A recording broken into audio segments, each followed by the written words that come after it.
Isaías 33, 22 nos diz assim: porque o Senhor é o nosso juiz, o Senhor é o nosso legislador, o Senhor é o nosso rei, Ele nos salvará. Louvado seja o nome do Senhor.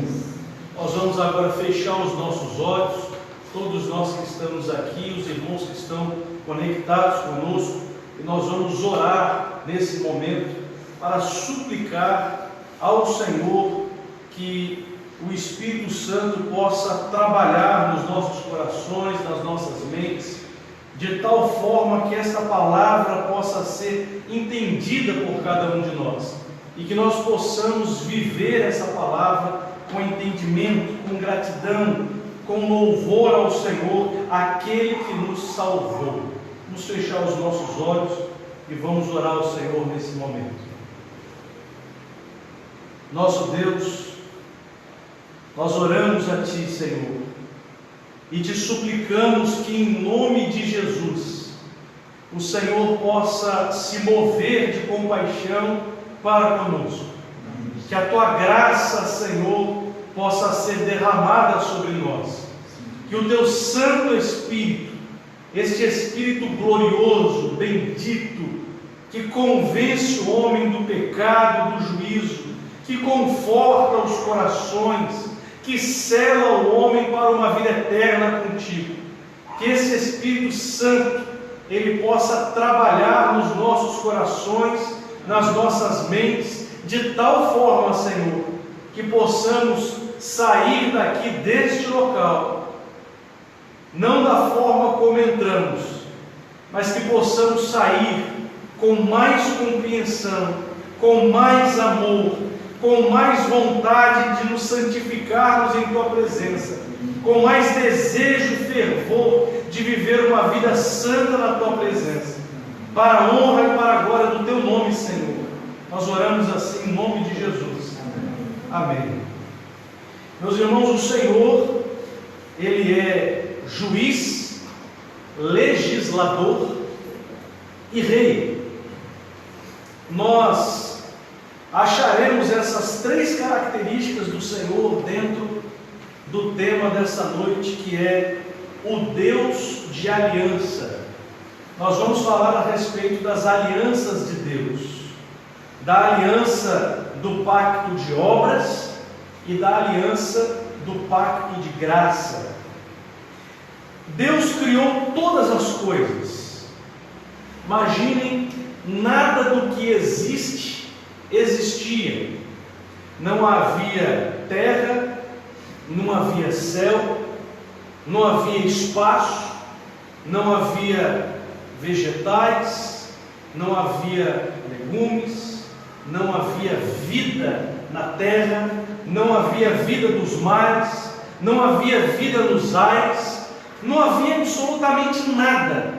E a palavra de Deus, ela nos afirma que tudo foi criado pelo poder da palavra do Deus que nós servimos. Esse Deus Todo-Poderoso, em um dado momento, disse: haja luz, e houve luz. Esse Deus glorioso criou tudo que existe com o poder da sua palavra. E essa palavra que João diz que é o Logos de Deus, essa palavra é Cristo. Tudo foi feito por Ele, tudo foi feito para Ele, e tudo subsiste pelo poder de Jesus Cristo, nosso Senhor. Então, Deus criou todas as coisas. No primeiro dia criou os céus e a terra, e fez separação entre luz e escuridão. E Deus chamou a luz de dia e a escuridão de noite. No segundo dia, Deus criou o céu. Nesse ponto, a terra teria uma atmosfera.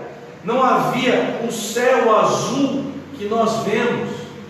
O céu que Deus criou no primeiro dia era a constelação, era o espaço. E no segundo dia, Deus criou o céu, a atmosfera da terra, e fez separação entre as águas superiores e as águas inferiores, sobre a superfície e uma umidade do ar. No terceiro dia, Deus criou a terra seca. Os continentes, as terras começaram a aparecer em meio a um planeta de água, pelo poder da palavra de Deus. Os continentes começaram a surgir. Então Deus chama a porção seca de terra e Deus chama as águas de mares. A vegetação então na terra começa a crescer pelo poder da palavra de Deus. No quarto dia, Deus cria as estrelas e os corpos celestes e coloca no firmamento da noite a lua e do dia o sol. No quinto dia, Deus cria toda a vida que vive na água e cria os pássaros, toda a vida que pode voar, toda a vida das águas e toda a vida do ar. E no sexto dia, Deus cria as criaturas da terra, inclusive o homem. E no sétimo dia, Deus não faz absolutamente nada. Esse Deus é o Deus que nós servimos. O Deus criador e sustentador de tudo quanto há. Então, mediante toda a sua criação, Deus, o Senhor legislador, que nós lemos aqui no texto dessa noite, Ele cria uma lei e faz uma aliança com o homem. E a palavra diz assim: e ordenou o Senhor Deus ao homem, dizendo: toda árvore do jardim comerás livremente, mas da árvore da ciência do bem e do mal, dela não comerás, porque no dia em que dela comeres, certamente morrerás. Gênesis capítulo 2, verso 16. E nós chamamos essa aliança que Deus fez com o homem, essa aliança que Deus fez com Adão, essa aliança que Deus fez com a humanidade naquele momento, com a criação de Deus, nós chamamos essa aliança de pacto das obras. Porque Adão não tinha pecado e por isso tinha total capacidade de cumprir ou descumprir esse pacto, essa aliança de Deus. Adão foi o único homem que possuiu algo que nós chamamos de livre-arbítrio. Adão era um homem sem pecado, sem inclinação para o mal, mas Adão tomou uma decisão errada. Adão tomou a decisão de ser um transgressor da lei de Deus. Quando Adão descumpriu a aliança de Deus, quando Adão descumpriu o pacto de obras, e o pacto de obras, ele significava: eu faço uma aliança contigo, eu te abençoo, eu te sustento, mas você terá que fazer algo também. Você não vai comer do fruto do conhecimento do bem e do mal. Então, quando Adão descumpre essa aliança, quando Adão quebra esse pacto, o Senhor, legislador do texto que nós lemos, ele inicia a construção de uma nova aliança, quando ele diz a serpente. Por que ele falou a serpente? Porque a serpente convenceu Eva de que a palavra de Deus não era bem aquilo que estava dito por Deus. Então a serpente convenceu Eva e disse: você pode comer do fruto do conhecimento do bem e do mal, porque certamente não morrerás. Então a serpente deturpa a palavra de Deus, distorce a palavra do Senhor e engana o coração de Eva, e traz Eva para o entendimento deturpado da palavra de Deus, e a palavra de Deus é a escritura de Deus. Então ele deturpa a palavra, e quando ele deturpa a palavra, Eva pega o fruto do conhecimento do bem e do mal, toma para si e leva a Adão. E Adão também, sabendo que não podia tomar do fruto do conhecimento conhecimento do bem e do mal, também toma para si e quebra a aliança de Deus. Então naquele momento Deus vem à presença de Adão, e naquele instante Deus diz: Adão, onde estás? Adão diz: foi a mulher que o Senhor me enviaste, ela me fez comer do fruto. Deus vai à presença de Eva, e Eva diz: foi a serpente que me enganou. Deus vai à presença da serpente. Quando ele chega diante da serpente, diante de Satanás, ele diz: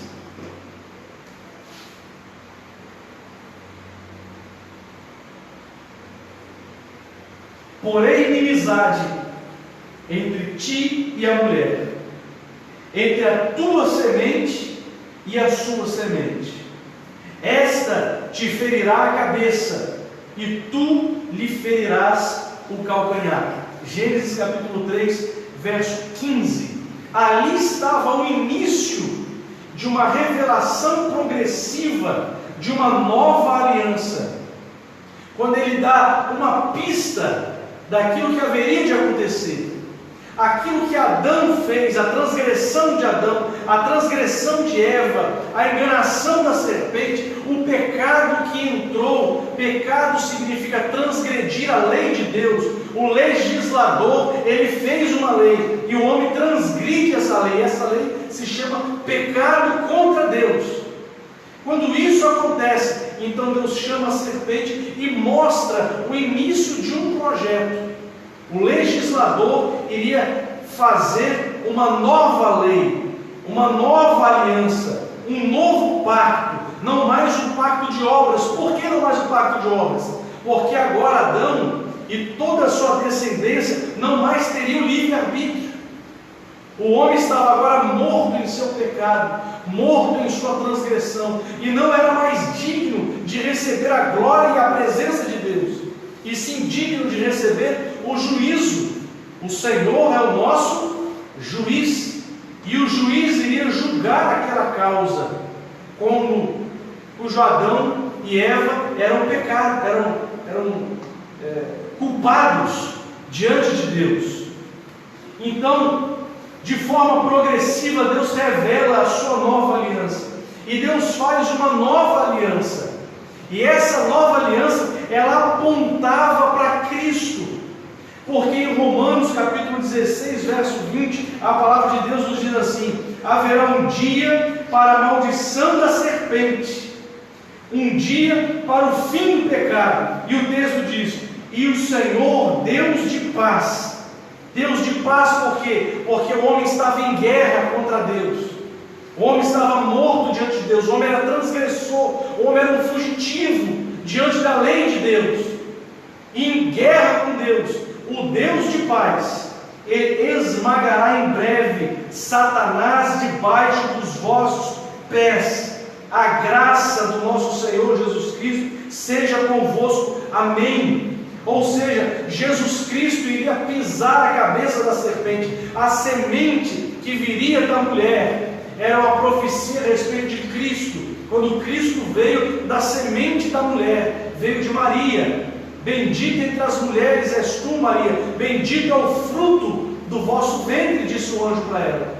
E quando Jesus nasce, a profecia então, lá de Gênesis, ela vai se cumprir, porque a semente nasceu, o Salvador nasceu, o Deus conosco nasceu, o Emanuel nasceu, o Libertador nasceu, o Rei do texto que nós lemos nasceu e veio aqui à terra, para poder se fazer cumprir a lei do legislador, que o homem um dia transgrediu.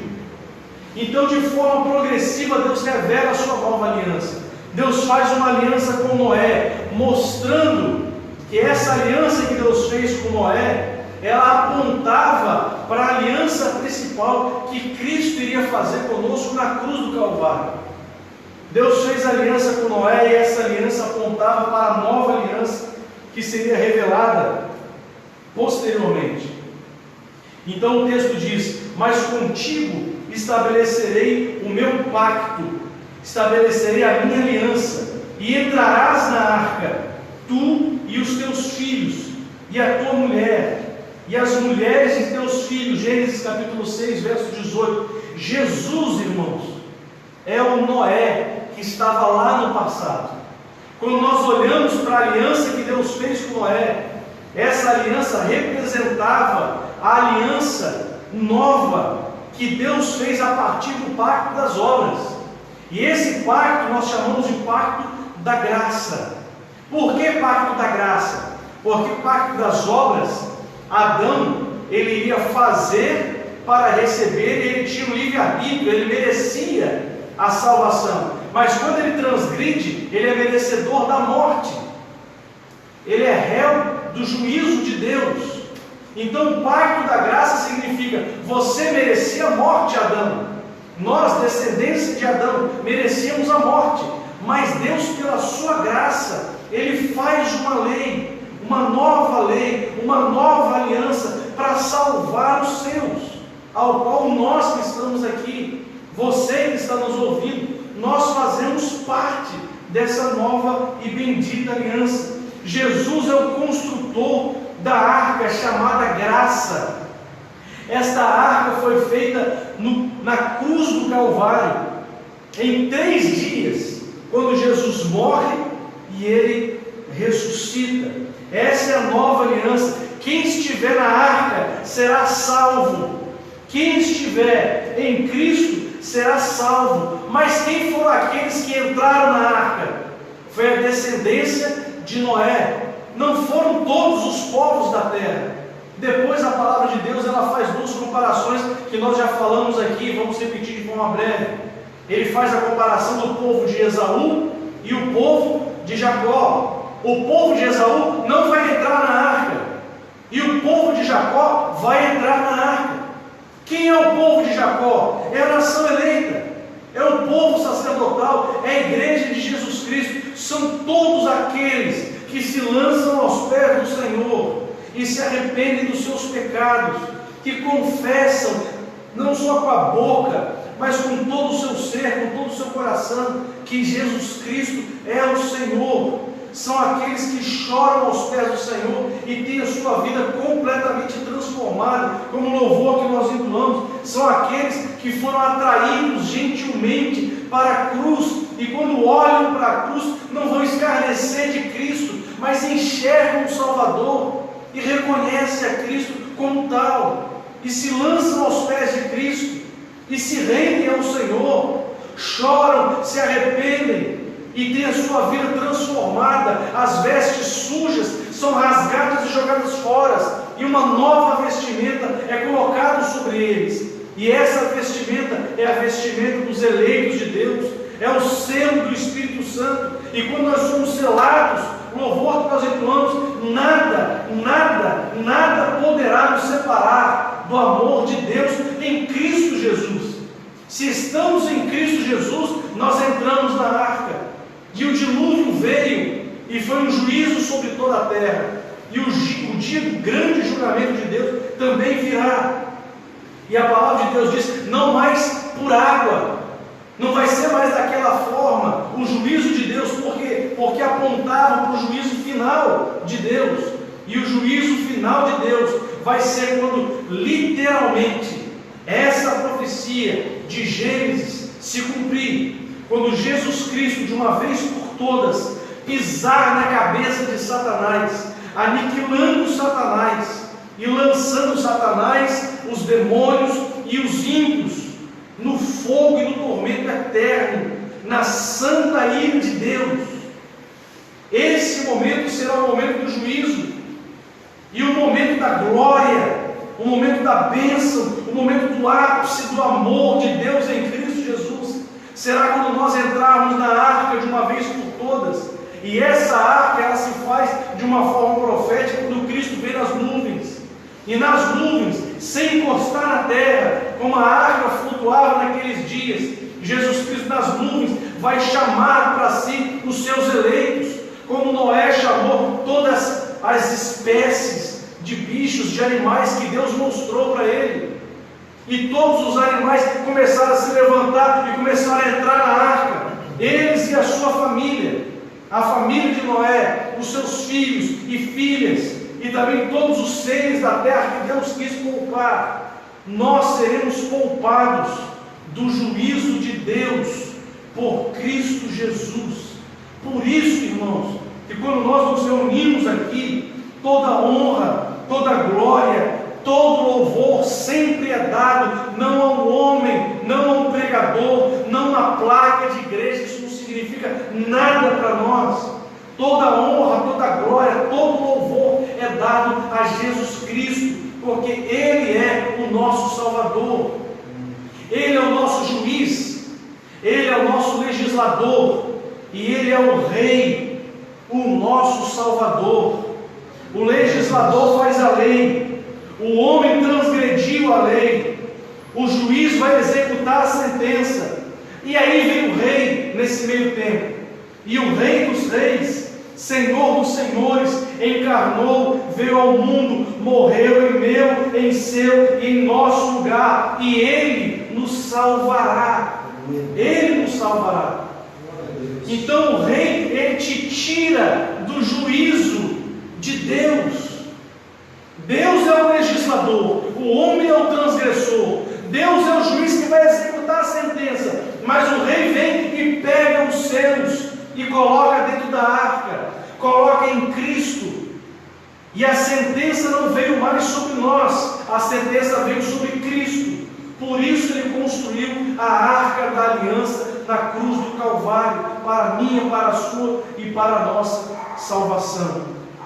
Porque o Senhor é o nosso juiz, o Senhor é o nosso legislador, o Senhor é o nosso Rei. Ele, tão somente Ele, nos salvará. Amém? Amém. Amém. Que Deus nos abençoe e que nós possamos ter um espírito grato ao Senhor e entender as alianças de Deus, a aliança do pacto das obras, a aliança do pacto da graça, e todas as alianças que existiram dentro do pacto da graça apontavam para a nova aliança em Cristo Jesus. Cristo é o nosso Noé, Cristo é o nosso Abraão, Cristo é o nosso Moisés, Cristo é o nosso sumo sacerdote, Cristo é o nosso Rei, Cristo é o nosso profeta, Cristo é o nosso Davi,